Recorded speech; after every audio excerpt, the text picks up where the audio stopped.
What's up, monks?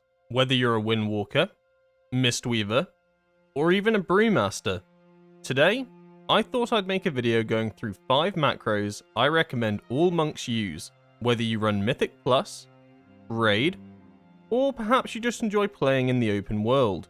Now, although not every macro will be relevant for each spec, the majority of them are, and each section of the video will highlight the specs that can utilize each macro. These macros will help you with getting the most value out of your offensive cooldowns and utility abilities. All macros will be in the description of the video, so all you have to do is scroll down, copy, paste, and you'll be good to go. Before we get into things real quickly, if you've never made a macro, don't worry, it's really simple. All you do is press the escape key, macros, select new, and give it a name, probably one that's relevant to the ability that you want to be using, such as for instance, Ring of Peace. Then select an icon, ideally the one that fits in with the ability you've used, and then paste the relevant macro command that you find in the description. Oh yeah, and make sure that you drag it onto your bars. Right, I'll try not to milk this video too much, but I will be explaining what each macro does and why they're important. So, without further ado, let's get into some macros, shall we? Let's start off with the most important macro of them all, what I like to call the channel cancel no longer. In the War Within, our channel spells such as Fist of Fury, Spinning Crane Kick, and to a lesser extent Crackling Jade Lightning, all got a makeover. Fist of Fury does 10% increased damage for every tick of damage it outputs, with the largest amount of damage coming out from the final tick of the channel. Spinning Crane Kick got changed in the sense that previously in Dragonflight, you could actually cast your other offensive cooldowns during the Spinning Crane Kick animation, and they wouldn't interrupt the channel. This was removed in the War Within, so now any ability pressed during the channel will cause an interrupt, meaning a loss of damage, a big no-no. Finally, Crackling Jade Lightning, although not useful right now, there's a high likelihood this ability will see play in Season 2, with changes to Last Emperor's Capacitor and Power of the Thunder King.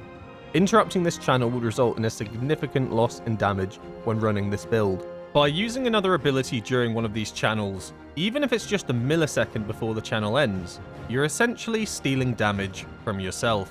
So, with all that in mind, a perfect macro to use is the following. You would set this up for every single offensive cooldown you have, so that basically, you can never interrupt your channels by spam clicking your next ability, which, come on, we all do. This is an amazing macro to min-max damage and avoid any loss.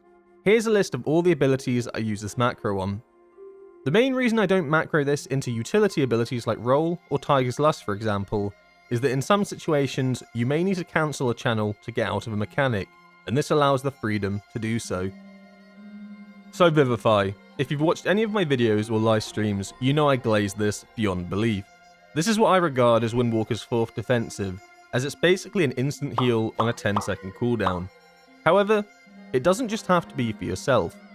The macro I use allows you to either hover over a player model or their nameplate and cast the spell on them. The failsafe for this is inbuilt into the macro as well, where if you hover over an enemy or no friendly characters, you'll actually just vivify yourself. Simple, yet effective. Tiger's Lust, one of our most useful utility spells. The macro I use for this works similarly to the Vivify macro that I just went through, but there is one distinct difference. Whether you want to lust yourself or a friendly target, you have the option on hovering over a nameplate or a character model.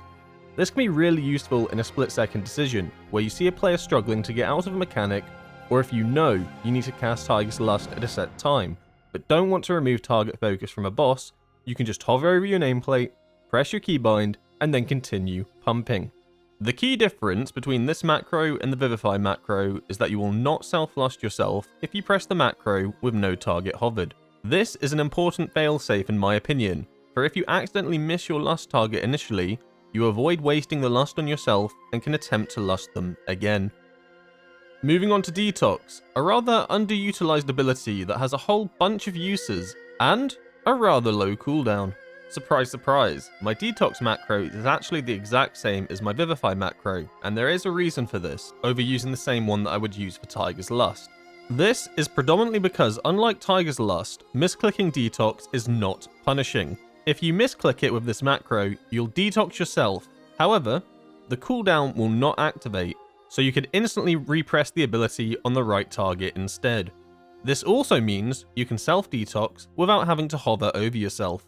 I find that the best way to use detox is with nameplates rather than character models. However, you will still have the option with this macro. This is predominantly because you can clearly see when someone is poisoned or diseased through party frames. All you have to do is hover over the Forsaken player, press your keybind, and they're rejuvenated and can fight on another day.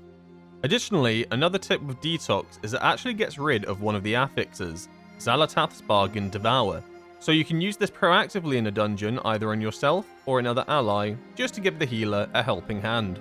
Overall, these 3 utility macros are really useful for quick reactive play, as they allow you to avoid having to click on friendly targets before casting a utility ability to help them, or yourself, out. I highly recommend using these. Finally, Ring of Peace. Ring of Peace has many uses, whether it be for protection to stop ads getting somewhere, saving your raid from one-shot mechanics, perform a paralysis skip, but most importantly, it can be used as a form of interrupt. Baseline Ring of Peace can be slow, as you have to press it twice, and that can be the difference between interrupting and not. By using this cursor macro, Ring of Peace will instantly spawn. Just always remember, the center is at the tip of your cursor. Finally, I have a secret 6th macro for all of you that have watched to the end. Now, although I don't recommend this for every situation, I use it in about 90% of all content, and it rarely fails me. This macro simply consumes your tempered potion the moment you press Storm, Earth and Fire. Why is this useful? Well, generally in your opener, Storm, Earth, Fire is activated just before you unleash all of your damage, so kicking off the 30-second pot timer here is ideal. It also means that further into a fight, when a pot comes back up, you'll automatically use it with Storm, Earth and Fire, which is highly likely to be a big damage window you've planned out. Just bear in mind, this isn't a great habit to have, and if you do use the potion on another keybind, then I'd keep using it that way, if you can always line it up perfectly. Furthermore, there will be fights like Silken Court for example, where using a potion at a specific time is crucial, so having it macroed like this is not optimal. And there we have it. Those are the 5/6 macros I recommend every monk uses to improve their efficiency and get the most out of your key offensive and utility abilities. If you have any thoughts on other macros I may not use, or have any questions about the ones that I've showcased, then let me know in the comments. Also, before the video comes to an end, I want to let everyone know that I've made my own Discord server.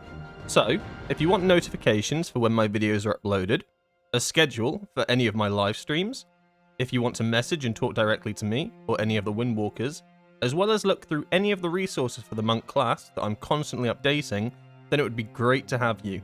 You can find the link in the video description. Otherwise, I'll catch you in the next one. Peace.